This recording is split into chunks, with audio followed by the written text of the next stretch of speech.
Okay, welcome to this Mark's Reviews and Tutorials video. So you can see it's late. I've been working on the car, doing some things, and in order to be safe under here, I've disconnected the battery and closed the tailgate as well. Now, a couple of ways. If you have got the tailgate closed, you can't get to your battery.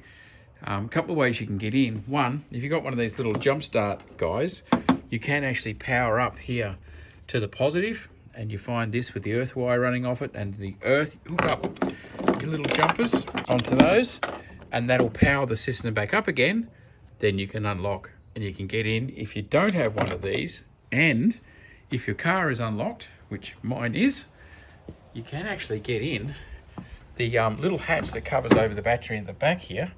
You can get into it from the back. You see, I was able to lift up. That's the panel. I've dropped the seats, and that's the panel. And here is the little rear panel where the battery is.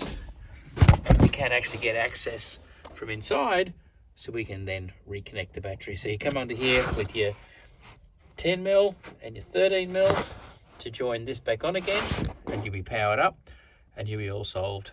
So in an F25, in an X3, you can actually remove this rear panel, just lift it.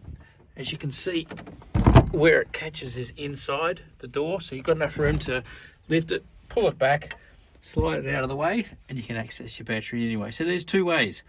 You can get back into your car with a total dead flat battery, or if you've disconnected it.